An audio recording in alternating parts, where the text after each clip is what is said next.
Linkin with Robbie. So dude hit me in my DM, right? And I'm just like, all you niggas freak out, and that's just all it is. First off, girl, fuck him. And you are now listening to Linkin with Robbie.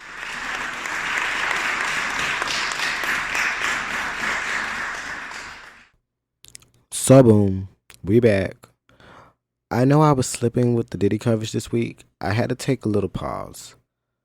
Not so much of the coverage itself, because I've been very tuned in still with the trial, still keeping up with what's going on with the coverage day to day. I just had to take a break from the recording. It was becoming a little bit of a hassle trying to do with my episodes and also do these bonus episodes with the Diddy coverage, and on top of that work my 9 to 5 and handle everything at the house. It just seemed like I was just overwhelming myself. So to keep myself from being overstimulated, that's why I said on the last episode, the Johnson's episode, where I spoke about there was going to be some changes. I'm still doing some changes. Slowly but surely, I'm working around the schedule of what I want my episode release format to be.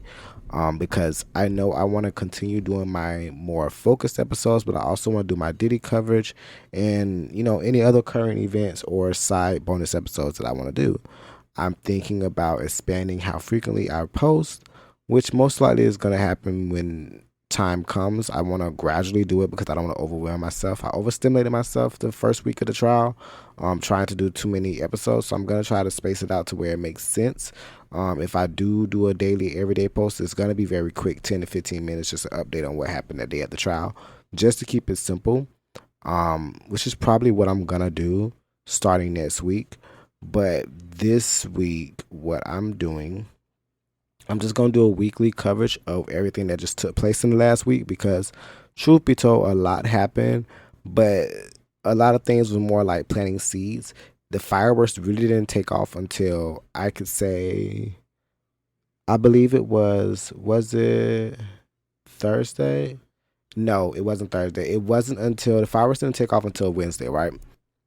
So, of course, due to Memorial Day taking place this week, they didn't have any trial, any coverage or anything going on. They wasn't at the courthouse on Monday.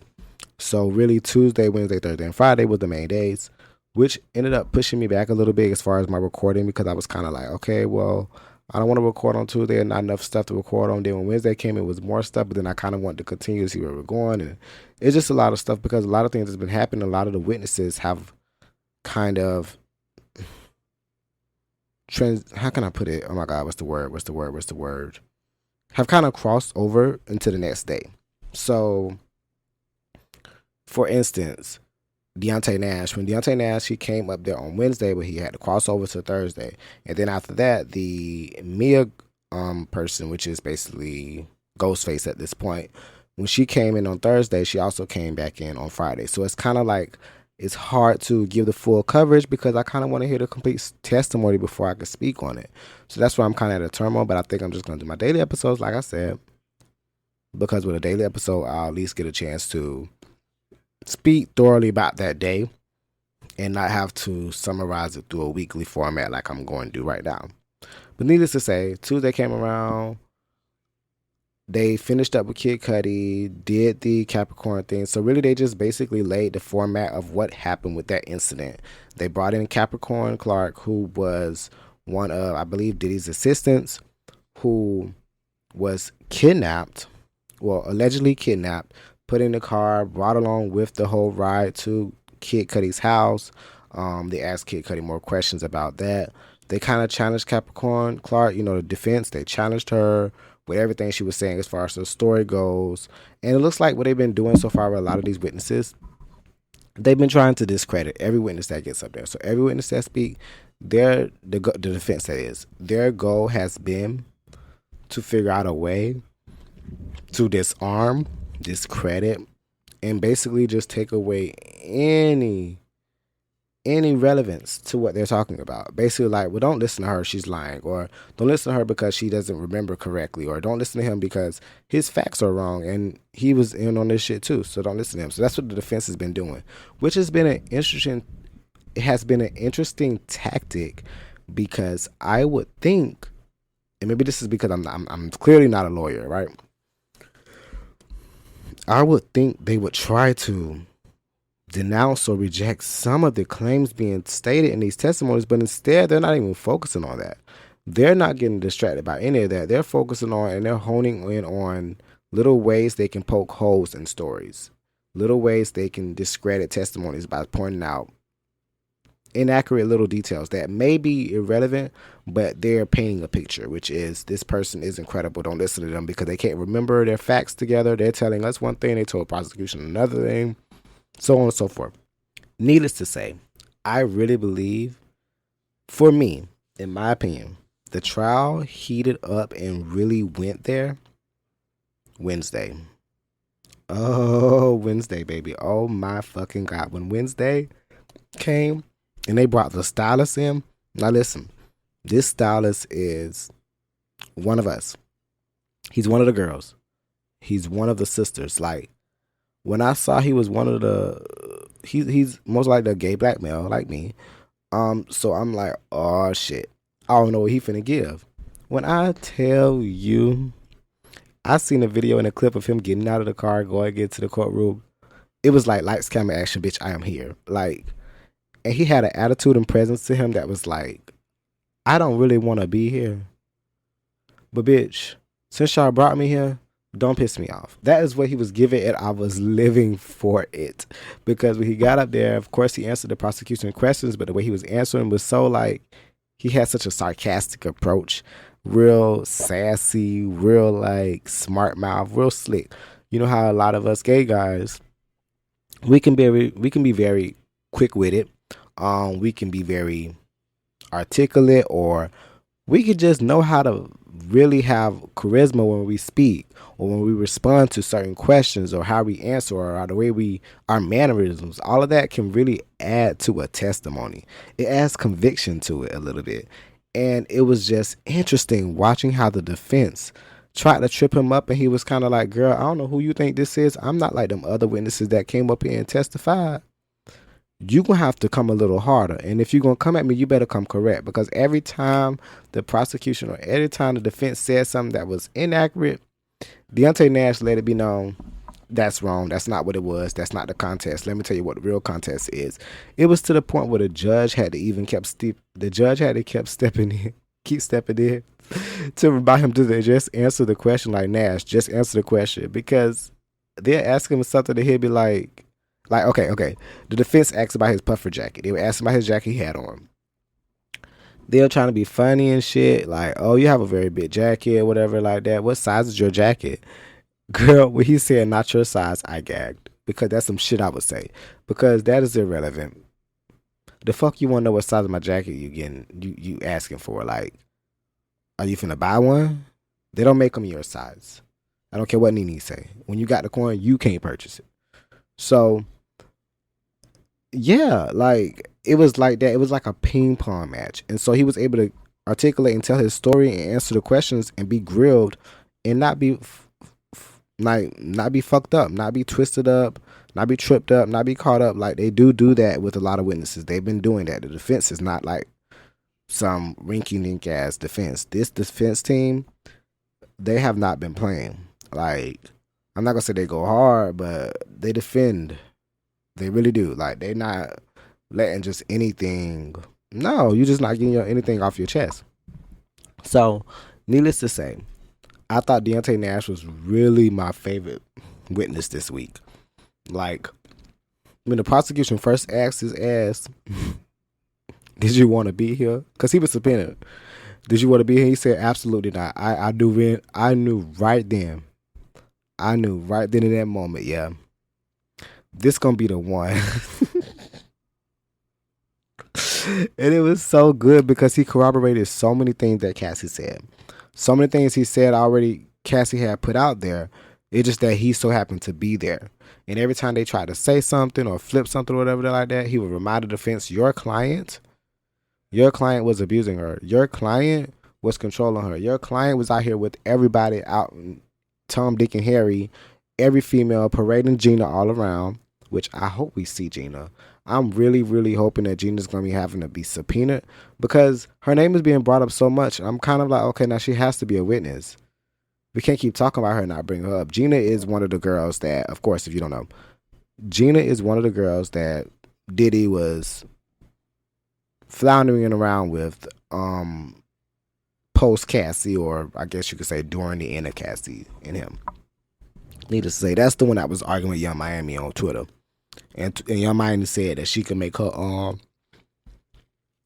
what she said, make her do something, bow down or eat dick or something. She said something about what Diddy, what Young Miami was basically saying that she could make Gina eat dick, whatever the case may be. Or basically made her, we'll make you the bitch, which was crazy work. Considering that Gina was there first, crazy work. So yeah, I'm hoping that she be subpoenaed. But yeah, Deontay was just like, I got on a tangent. Deontay was just like, yeah, I got her to get her number to Michael B. Jordan. Yeah, I was trying to get her with some other NFL players and any nigga that was out there because Diddy was out here parading around with other females, making her look goofy. And I'm not going to let my friend look crazy like that. And yes, as a stylist, I was there for a lot of the abuse. I helped try to hide her abuse. Yes, me and the Mia character, which we'll speak about in a few, we did all we could to hide her sometimes and get her away from Diddy. And it was just nothing we could do. And then, yeah, I don't know everything she got going on in her life because the defense thought they ate. They thought they ate when they got him to basically admit that he doesn't know everything that Cassie doing. And he was just like, yeah, I don't tell her everything, which is true. You may have friends and it's not so much of lying. It's just certain things you don't tell them because like it may slip your mind. You know, it's nothing malicious or nothing like from a bad place. Nothing with bad intentions. It's just the fact that it's like you may just forgot or you just don't tell them every little detail about every little thing you're doing every step of the way. It's just too much. And with the life that Cassie was having, I'm pretty sure a lot of it she disassociated from. So she probably wasn't thinking about telling every little thing she's doing, telling every little thing that she's going through with Diddy every 5 seconds. So no, he didn't know every little detail of everything, but he knew enough. He saw enough to know there was some bullshit going on. Just saying. Even spoke on the time when Diddy came in there, jumped on Cassie, Mia jumped on Diddy back. And they was all on Diddy trying to get him off of Cassie. It was just a lie. And the defense could not trip him up.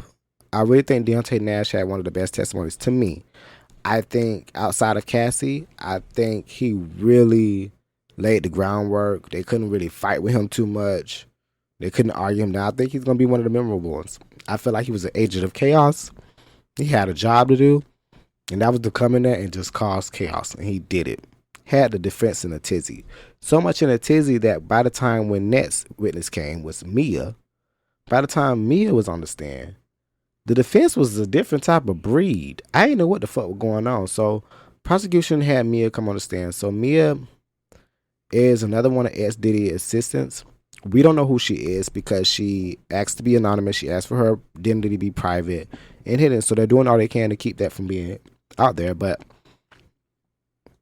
spoiler alert, her information has been leaked and exposed. So yes, people are aware who it is. If you know, you know. If not, you know how to Google and find her. Very simple. They gave enough details and context about who she was and the history that she has with Bad Boy and Diddy. It's almost hard to see how anyone could just go on Google and find her. I'm pretty sure TikTok probably has multiple posts and threads or whatever on Reddit about who this lady is. But needless to say, they brought Mia out there. She was also an ex-assistant of Diddy's. And she worked with him for a long time. And she witnessed a lot of the abuse. She dealt with some of her own abuse. She was sexually assaulted by him. She said when he interviewed her in his underwear, which was red flag number one, baby girl. But like she said back then, which is true, back then, a lot of the business was sketchy like that. And dudes in power or people in power would walk around in their robes and in their underwear and do weird advances on you, and it was just something that was expected, not something that was okay and approved of, but it was like, yeah, this is the dark side of the industry. Beware of it. So most of that was always out there. So to her, she was like, I need this opportunity. I'm trying to make it with my career. I'm trying to advance. I'm going to put up with this. And Diddy, regardless of what people would say, Mr. Puff Daddy was the king of New York for a very long time. He was that guy. He had connections in all different type of avenues. He could put you on. He could also take you off, which is what was happening with all these people. Because even down with Mia, come to find out, when they finally did parted ways, and every time they did, he made it sure that she hasn't worked since. She literally says on the stand that she has not worked really since because of the PTSD. She can't handle somebody yelling her name across the room because it just makes her feel like she's being watched, or she's always looking over her shoulder wondering if he's finding her and looking for her. Like, which is weird because Mia's testimony gave different things. So on the first day, where's my vape, girl? There go my vape. So on the first day that Mia testified, she was more like a wounded bird. She was very fragile, very soft-spoken. You could tell in her responses that no, she was not comfortable. And so the prosecution was delicate with her in asking her questions and allowing her to express how the sexual abuse happened and things that took place that Diddy had caused to her, and all the hard work he was causing as far as the labor. He was overworking her. She went 5 days without sleeping at one point and was doped up on Adderall just so she can keep going because she was expecting this to be what it was. She thought this what it was. I'm pretty sure that's what was groomed into her. I'm pretty sure Diddy said multiple times, bitch, this is what people do to get in the industry. You're going to have to do it or you can get moved to the side, which is crazy. But I know that's what the fuck he said because he used to say that shit all the time on Making the Band. And I used to love that show. And I used to always watch that show like, bitch, ain't no way in hell I would do none of this. He asking for too much. He's asking for too much. And that was just a show. So I knew behind the scenes he was even worse. There's a reason why people always be like, oh, Diddy's the most powerful. Because he walks around like he's fucking Thanos. And who the fuck does he think he is? Oh, gosh, I get so wrapped up every time I start thinking about it. Because I never really liked Bad Boy like that. Diddy was never my girl. I was always a West Side nigga. And I'm not even on the West. But I always felt like I connected more to them. So when it came down to Diddy, he wasn't my favorite. He was always corny and cringy growing up on my age group. He was not the cool guy in the world. He just had connections to cool people. That's always how I seen it. But needless to say, he had so much control over their careers and stuff. So it pains me when the defense decided to like drill in and hone in on why did you keep working with him. Like literally for Thursday and Friday, the defense really honed in on Mia. And they gave her the fucking business. I mean, she did better on Friday than she did Thursday, but they just ridiculed her. I mean, they called out all these type of things they had so many social media posts and messages where she was praising and loving on Diddy, and after the sexual assault, after the rape, after all the abuse, after all of the things he put her through, she was still sitting right there riding hard for him. So I won't lie, that's a little sketchy. Not in the sense of like I don't believe her, because I definitely believe her. Sketchy in the sense like, fuck, this better not mess up the case. Because the jury can see it one or two ways. They can see it as, well, duh, she was going along to get along. But then there's also the other side of the jury that could be like, so she was down with it and all of a sudden now she's not okay with it.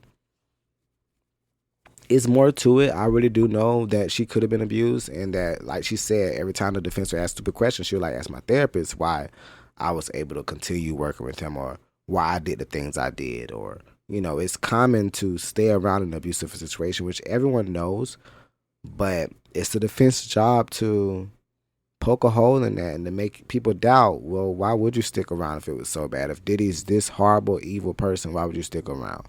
So the defense is doing their job. I'm pretty sure they're convincing some people, because even me, I had to pause a few times like, damn, defense, like, okay, good point, but fuck, I'm not on your side. But I could see why somebody would be. So even when it comes down to it, Mia did her own as far as holding her own and not letting the defense break her, but all those text messages and social media posts really was, I think that was criminating because it was making it look like, baby, you was proud to be involved with him, not traumatized. So I don't know when the traumatizations began as far as records show and if they got any evidence to show any trace of that. If there's a way that the prosecution can prove like she was just trying to put on for Diddy, because that's what she was saying, but I need them to show some evidence because I feel like the jury is going to be persuaded. I don't know. I'm getting the weird feeling right now. Like, as I've been paying attention to this case this week, I don't know if it's because the defense was able to swing back so hard that they've been swinging and we're just halfway through, kind of. It's almost scary because it's almost like, I don't know, man. I feel like the jury can be persuaded. I feel like they can be persuaded to at least be doubtful of everything. Because I see so many casual people like, where's the racketeering? Where's the racketeering? This ain't no RICO. This ain't where the sex trafficking? Like, people are missing over so many facts, and it makes me wonder if the jury is missing over facts. You know what I mean? Like, they're not experts. These are regular people who don't know what the fuck going on. 9 times out of 10, they may be lost. 9 times out of 10, they may not really understand what's going on. And then on top of that, to make matters even worse, you know what I mean? On top of fucking that, somehow the defense at the last minute wanted to show some happy birthday post that Mia had done for Diddy. It's hard to go into this. That Mia had done for Diddy. I guess she posted on Instagram or whatever case may be. Mind you, if you can find out who she is, you can find her Instagram or you can find this video yourself. But apparently there was a video where she's wishing Diddy a happy birthday. And she just, saying stuff to him about how he's her brother and how much she loves him and all this other stuff and whoop whoop. And they want to bring this up in the court, and the judge is like, "Why do y'all keep trying to sneak in evidence the day of? Why do y'all keep doing that?" And I don't know what it is that they're trying to do. Why they keep doing that? I don't know if it's a tactic to cause chaos and confusion, because they're doing a great job. Because I feel like a lot of things they've been doing, from their surprise evidence droppings to their question formula, how they just randomly just asking random ass questions and switching from one question to the next without really getting a conclusion from the first question. It just seems like a lot of chaos and confusion they're trying to do to sow doubt. And I don't know. I feel like there's a dummy on the jury that would fall for it. I'm sorry. I just feel like everybody in the jury is not going to be. I just don't think they're going to be aware enough to understand what's all happening. I don't know. I just don't know. But back to Mia, like, Mia was just, when they kept bringing up these posts and everything like that, like the happy birthday posts and more things like that and things she was saying, it's hard for her to defend that. Like, she was trying to, but I don't know if it really read the way it needed to for the jury, or if the defense was just, because the defense was going so hard. Like, baby, you could tell they don't think she's for real. They think she's a liar. They think she's crazy. They think she's faking. They think she's putting on in the courtroom. They're really trying to prove like she's the worst witness they could have up there. And it's almost like, whoa, okay, whoa. Why y'all going so hard on this person who's saying she was sexually abused? Y'all ain't playing with her. This was the one person that apparently that Diddy even was giving reactions to, because even Diddy was in the audience like, girl, and not the audience, but you know what I mean, was in the courtroom like, girl, that bitch lying. And I don't think she's lying, because it corroborates a lot of things she said went right hand in hand with Deontay, and Deontay's went right in hand with Cassie, who also went, like, too many of these stories are corroborating each other for anybody to be lying. But what messes up y'all credibility is the fact that so many of y'all worked and continue working with him and stayed cool with him to the Cassie dropped her lawsuit. Apparently after the lawsuit was dropped, they have evidence of Diddy and D-Rock, who he better be a motherfucking co-conspirator or a witness or something. He better be subpoenaed to do something. How they was trying to contact her. How Diddy was using D-Rock because, D-Rock is really close to Mia, because he sees her as his little sister or whatever, and D-Rock is the big brother. Diddy was using D-Rock to call her, to get her to, to get her, just to get her perception of what's going on, to get a feel of, okay, where's she at? Is she a threat right now? Is she considering filing a lawsuit too? Is she on my side? Is she gonna be on Cassie's side? Keep in mind, his attorneys most likely at that time allegedly knew the feds was in on him. So I'm pretty sure he was like he was with that K girl from Dirty Money. He was calling people around this time, really trying to get everybody heads up. Apparently, he was trying to get his memory jogged. Like, what the fuck you mean you want to call me so you can remember something? What the hell I'm supposed to tell you? You don't remember it. You gonna deny it. But you calling me to get your memory refreshed? You want me to tell you what you did back then? You know what the fuck you did. Don't play with me like that. Like, you want me to get on this phone and lie so you can record me. You probably have this evidence. He do shit like that. That's what I think. Like, nah, you don't just call people back to back that you ain't spoken to in years because a lawsuit came out and you want to check on them and see how they doing. No, you're not. You're trying to get some support. And you're probably trying to get some public support. And D-Rock was offering to send her money from as a brotherly offer. No, bro, you could have just sent me money. Why are you telling me this now after you just brought up Diddy, talking about how Diddy feel and how Diddy and Cassie wasn't even really, it wasn't that bad. They just had a few bad fights. What do you talk about? Like, D-Rock, you was there for a lot of this shit. You saw how bad it got. Don't tell me nothing about it wasn't that bad and that girl was getting her head bashed in and she was getting stomped all into the ground and slammed out the window, thrown down the street, ran over by a train, tied to a boat, then the boat flew all the way through the iceberg with her in the front of it. Like, that's how abusive it was. And you have the audacity to sit up here and tell me or sit up here and say it wasn't that big of a deal. I knew Mia was like, wait a minute, is Diddy listening? Like, I would have been thinking, like, is Diddy in the room with you or is Diddy on this phone call? Like, when you can't trust nobody, you just don't trust nobody. And apparently she says that when Diddy did call, she couldn't talk to him, she couldn't respond to him, his calls or whatever like that. I hope they got the evidence for that because the defense is really trying to paint it as she really wasn't as traumatized as she says she is. And she just mad because her show didn't take off. I guess it was a show about being a Diddy assistant, which is weird because they had an old show. Do you guys remember that show, I Want to Work for Diddy? I watched that show. And for some reason, I remember Laverne Cox. Was she on that show? Was Laverne Cox on that show? I really believe so. And I could be wrong. I'm pretty sure I could Google right now, but I don't want to. But yeah, I used to watch that show. It was all about wanting to be an assistant for Diddy, which is crazy. And I guess the Mia girl was supposed to have a show similar like that, but more of a, I guess, a viewpoint from being an assistant from Diddy, and it was going to be on Revolt. This one he had the Revolt show or whatever. I remember because Joe Budden had his State of the Culture on there, and I used to watch that when he had Scotty Beans on there. Girl, look at all the lore. And I used to watch it on there before it got canceled. That's when Joe Budden was real cool with Diddy. If y'all remember, I remember. But yeah, and I guess he wanted to end Revolt Films, and so he canceled. He said no, he wasn't going forward with the I'm an assistant of Diddy show or whatever the case may be, and he got rid of everything else. And ever since then, she ain't been able to get a job. And so I could see the defense try to paint it that way, but it really looks like they're just gonna make her a lying ass, crazy ass lady, which is kind of fucked up because she's coming out here as a victim, and you're sitting here basically victim blaming her and saying that this is all her fault and that she signed up for this and that she was okay with it until she wasn't. But that's typically the case. We're all okay with something until we're fucking not. And then when we're fucking not okay with it no more, we're fucking not okay with it. That's not a fucking okay thing. If I'm cool with something from Monday to Wednesday, right? I'm cool with it. I don't have a problem with it. But randomly on Thursday, I'm like, I'm sick of this shit. Then guess what, Susan? I'm fucking sick of this shit. What the fuck are we talking about? I can change my mind.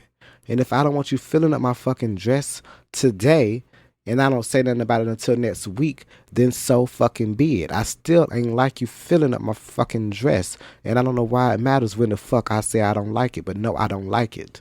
And leave it at that.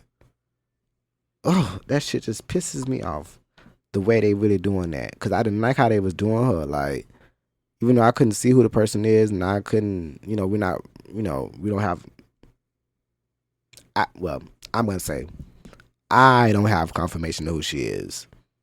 I know what they're saying on the streets who she is, but I don't have no confirmation out of nobody's mouth that's saying it's her.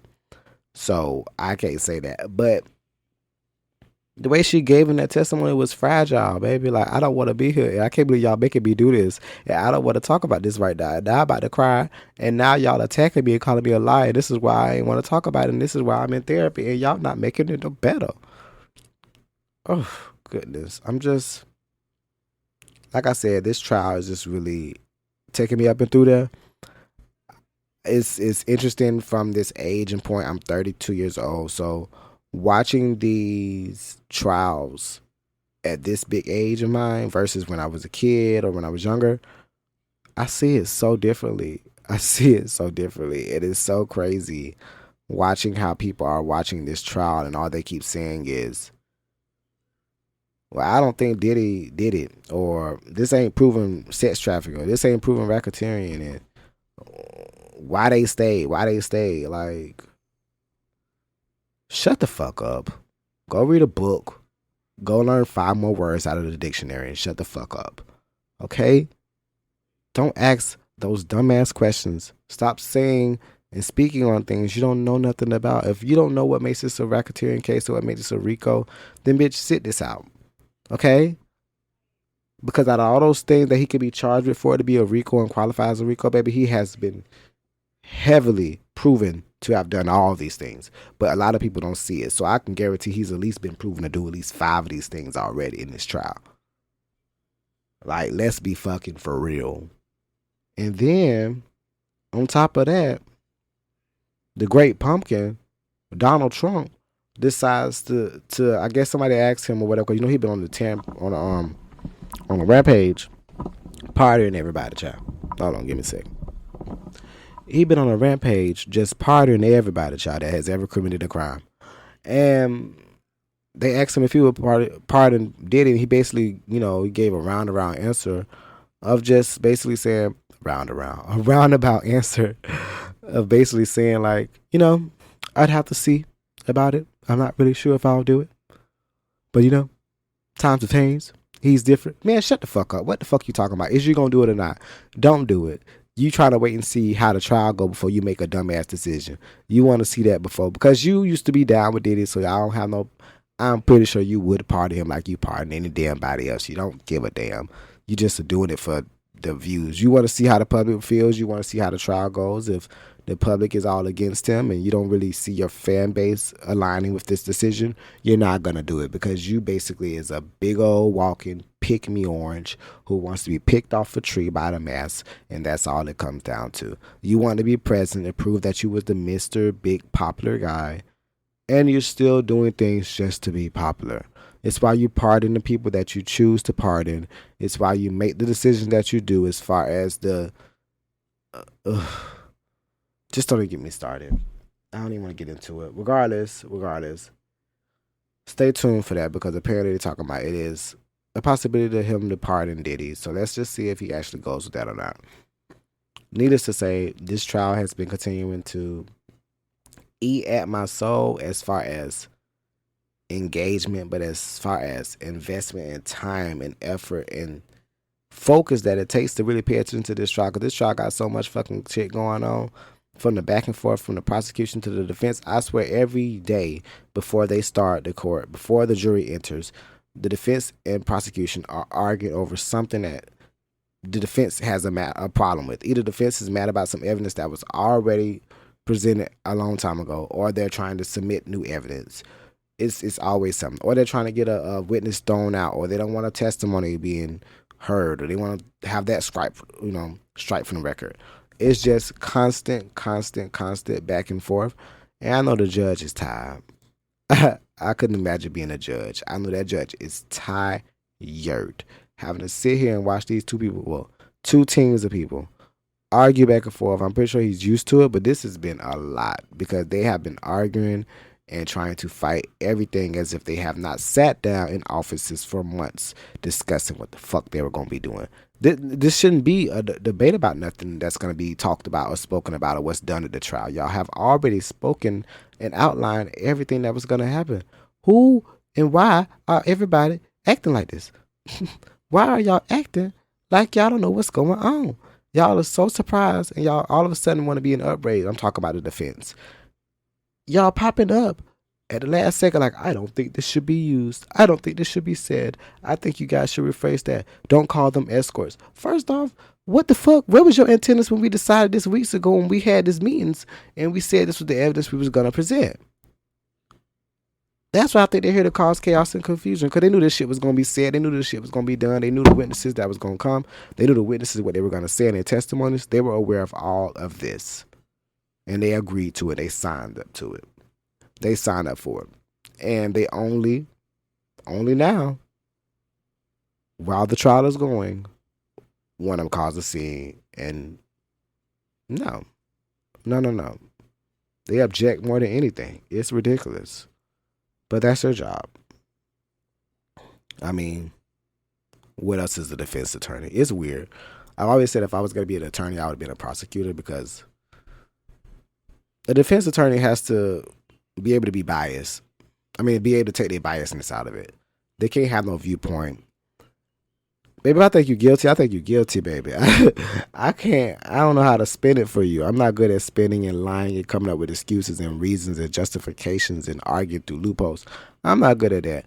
I'm good at catching you in some bullshit and calling you out and proving you did it. That's what I'm good at. I'm good at prosecuting the bitch. I'll burn a bitch at the stake. I don't know about getting that bitch down off the stake, but I'll burn the bitch at the stake. You know what I mean? But I kind of rambled on a little bit. I had to get into some nitty gritty. I haven't really did any Diddy coverage this week, so I had to really talk and really just get a lot of my thoughts out of what's been going on this past week. Like I said, I'm going to start doing some daily coverage of the Diddy trial, at least every day. And then I'm going to have my episodes format of what I'm going to mainly do, which I'm most likely going to go back to doing Wednesdays, keep it at Wednesdays, but it could go either way, depending on how much current event topics I want to throw in there. But anyways, needless to say, thank you guys for tuning in to Live with Robbie on the Linkin with Robbie podcast.